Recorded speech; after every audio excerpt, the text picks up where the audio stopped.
So we're going to play a little game.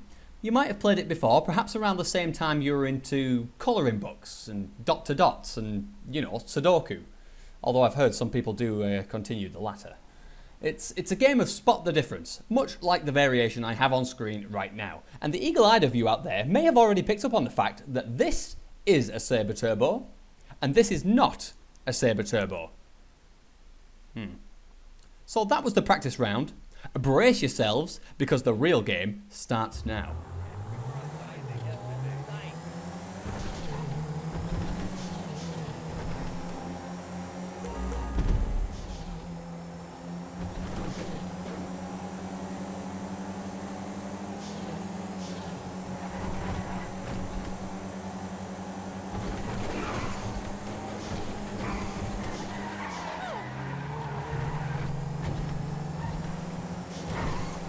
Did you see it? Did you see it? Have you figured out what it is yet? Well, the more observant of you may have noticed that the car on the right managed to drive away from the car on the left. So at this point you're probably thinking, yeah, so what, Cirrus? Variables exist, this is nothing new. The car on the right probably caught more bumps and curbs than the car on the left. To which I would respond, you snarky little shit, that I absolutely agree with you. Testing this and showing this is never going to be perfect. However, we'll try one more time, only this time I'm going to throw up some numbers. Try and work out what they represent.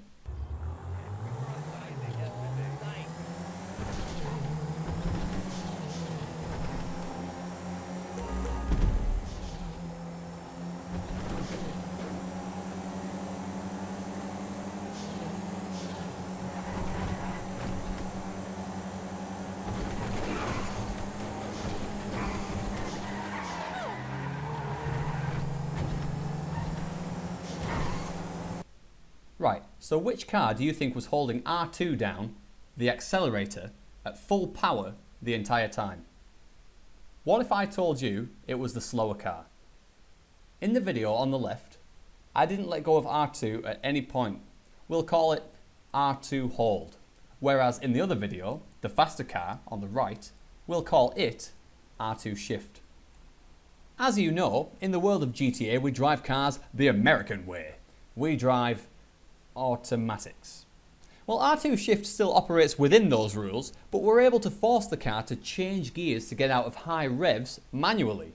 A technique you're probably already familiar with when mountain climbing, but nobody put it to the test around a track. So now it is my pleasure to present to you the world's worst example. Let's head over to controller cam.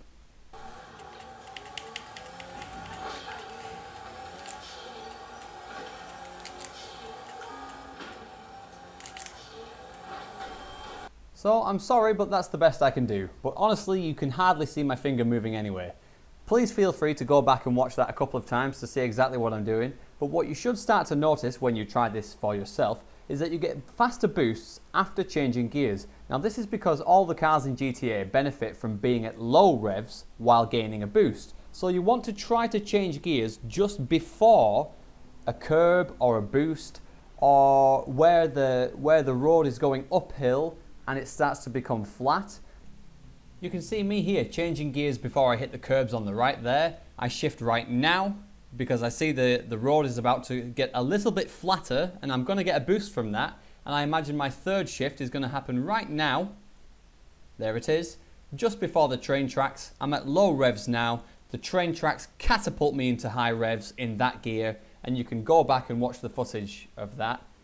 And that's how it's done. You can get into the higher gears really, really quickly by shifting manually.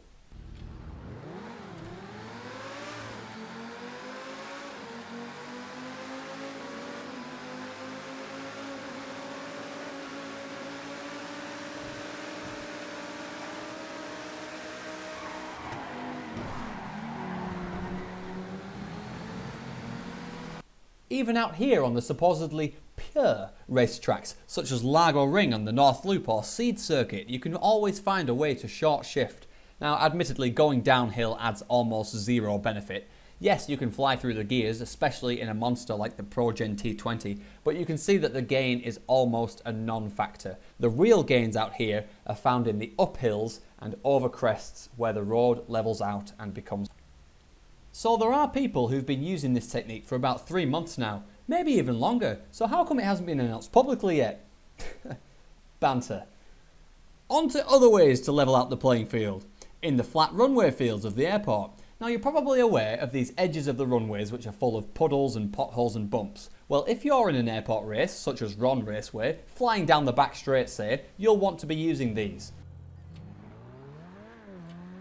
However, as you'll see now, they are a little bit inconsistent, as the Feltzer makes its way into 4th gear here, finding 5th gear, and eventually finding 6th gear. Now, the revs are pulling, it sounds like the car's going pretty quick.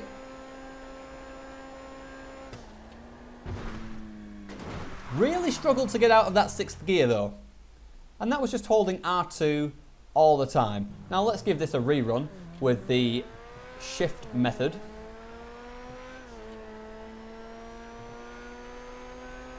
Here we go, straight into 5th and 6th, and as we pull towards the end of the runway,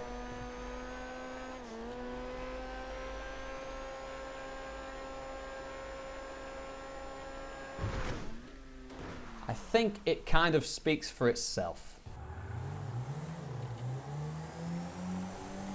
I think we can agree that these cars are more or less in the same sort of positioning.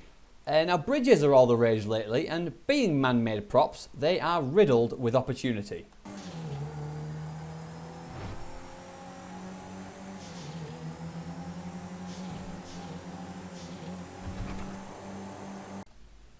The gains are minimal, 0.1 at best, perhaps with the exception of a long uphill. You might be able to get a little bit more out of it then.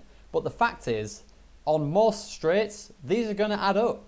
This is why times have been coming down in the last few months. North Loop has completely come down, Galileo has completely come down, and it's all because of this. So I hope the video's been relatively clear. If you've got any more questions about it, just ask me in the comments, and enjoy playing on a level playing field. I guess that's what I want people to take away from this. I've been Cirrus 5005, not 005, Smithy, and see you later.